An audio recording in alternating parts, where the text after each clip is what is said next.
Many years ago, I was in a damp and dark room, so bleak that even the mice seemed to come in pity. I was holding an empty pocket between my hands and asked me, frustrated, why do others do and I don't? Am I less intelligent, but worker? I struggled up to 12 hours a day, but at the end of the month I only have crumbs enough for bread and bus passage. And the worst thing was to believe that my problem was the low salary, until, at a family dinner, my grandfather looked at me with his wise eyes and said, "You're not poor because you earn little. You're poor because you don't know how to control what you earn. Wealth likes organization. Money demands attention." At the time, I didn't understand. After all, I could add and subtract, noted my salary and my purchases. But he smiled, handed me an old notebook with yellow pages, where each expense was accurately registered.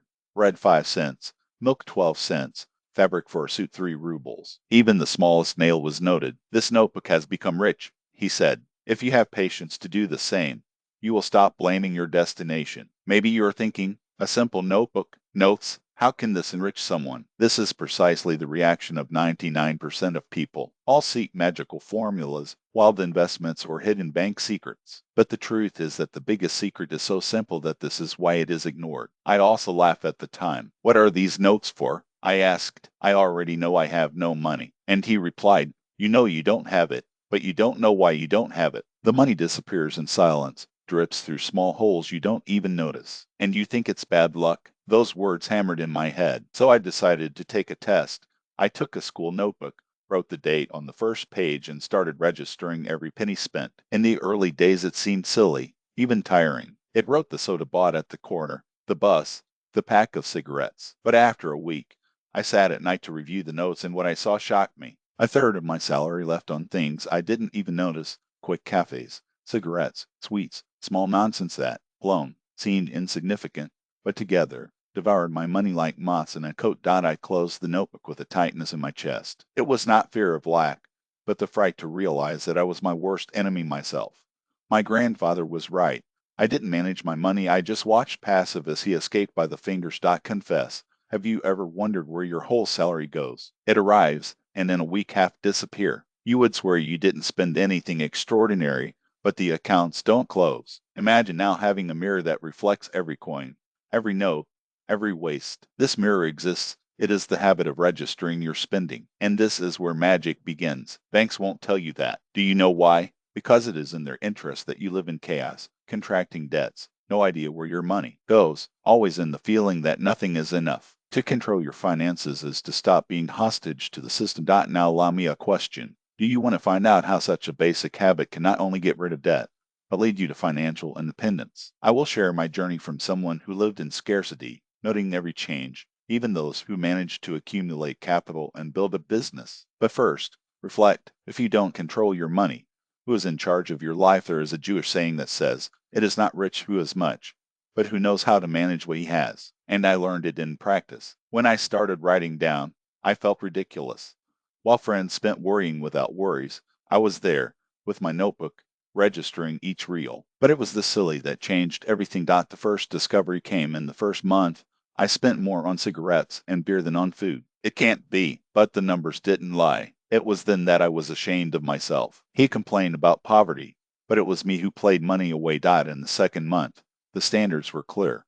My spending was moved by habits, not for needs. I ate out of laziness of cooking, bought new clothes when the old ones still served, lent money from friends who never returned. All of this formed a deep back hole. Was when I reminded you of another phrase from my grandfather: "If you want to get rich, treat money like children. Take care of every penny, and they will grow." Small steps, great transformations. I started with the obvious. I stopped buying the unnecessary. Not at once, but conscientious. If I wanted something, I expected 3 days. If after that time I still wished, I bought it. If not, it was just a passenger one. In a few months, I had already saved a considerable amount. The next step was to analyze my spending once a week. Every Saturday night, I would sit at the table, open the notebook, and review where had the money been gone. I often surprised me without depriving myself at all. My expenses fell in half, just to see where the money went. 6 months later, I had my first reserve. Small, but mine. For the first time, I felt security, not afraid. What if you miss? It was replaced by "I have a reserve." This feeling changed everything. Many think wealth are great sums. Mistake. Wealth is the habit of keeping, even if they are 10, 20 rees,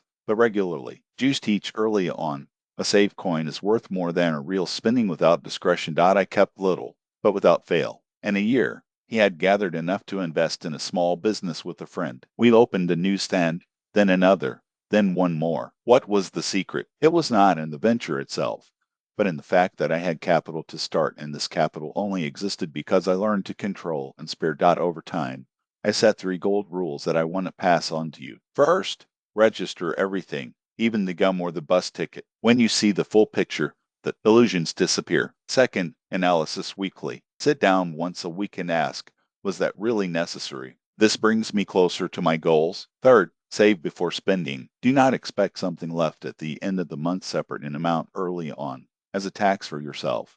Only beneficial. Over the years, I observe why many people remain in poverty. They live only today. They spend everything they have without planning tomorrow. They repeat the same mistakes, believing that luck will one day change. But luck favors who is prepared, and the preparation begins with a notebook and a pen. Many people earn well, sometimes even more than they imagine, but do not see the small leaks that, together, form a financial whole. They postpone the plans from saving to when they have more money. But this more never comes if we don't start today. Banks, advertisements, and marketing experts want you to spend. They are smart.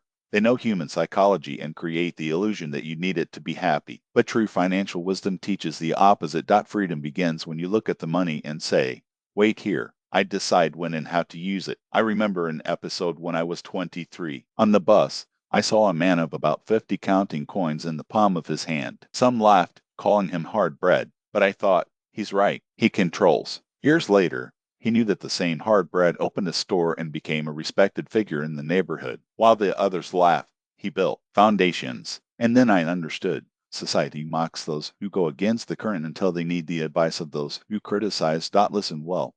Wealth is not born in the bank, more in sophisticated investments, not even in a prosperous business. It starts with something simple, a pen, a paper, and the honesty with yourself. If you learn how to register and manage each reel, you will also be able to manage your own life. Because money is not an end, it is a tool. And an abandoned, rusty, or poorly used tool does not build nothing. When I look back and compare my life today with the times when I barely had to eat, I realize a basic truth.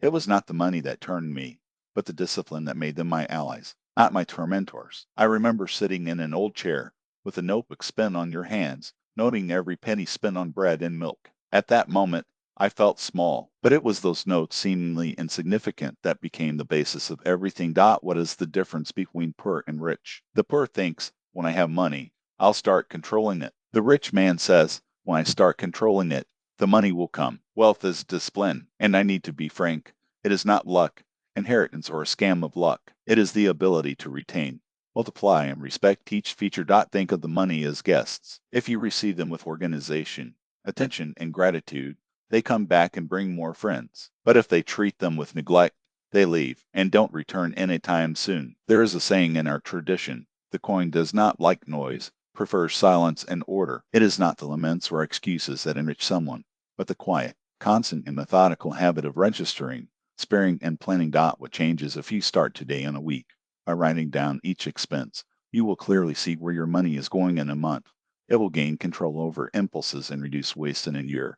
It will have a reservation that once seemed impossible, and, most importantly, the certainty that you command your finances, not the other way around. A real story. I met a brilliant boy who earned more than me, but lived in it. He said, why do these notes? I have money. I insisted that for just a month would register his spending. He laughed. 10 years later, my reality was different. Business of my own, home paid, children studying abroad. I still rented apartments and depended on loans until the salary fell. Did you understand? It is not the salary that defines your future, but the habits. Checklist. Your action plan to start today. Take a paper and a pen. This will take less than 5 minutes, but it will change your trajectory. Week 1. The awakening. Buy a notebook or create a spreadsheet on your phone. Golden rule. Write down any expense, however small, at the time it occurs at the end of the week. Add everything and identify the 3 categories that consume the most money. Week 2. Consciousness. Keep writing. Down mark with a cross every purchase that could have been avoided. Add how much you lost on impulses. This is your first hidden economy. Week 3. The first step. 10% of all. Immediately separate 10% from any income that comes in salary. Gift. Keep in an envelope. piggy bank or separate account without playing at the end of the week. Look at this value and feel proud. You are building. Week 4. The control close the month. How much did you spend? How much was wasted? How much did you spare? Create a basics for next month. X for food. Y for transport. C for leisure. Comply with a limit. No excuses. In 3 months. You will have white the habit of registering spending effortlessly. White less money disappearing and nonsense. White a reserve that did not exist before. In 1 year. You will have money a significant amount even with modest salary. Shield safety without the fear of not coming until the end of the month. Rocket opportunities. You can think of investing or undertaking because now you send in finances. Do not expect the right moment or higher salary. Start with what you have. Remember, I was a young man in a rented room. A single change of habit has transformed everything, and this change is within the reach of anyone. So get your pen. Open your notebook. Start now. This can be the first step towards your freedom.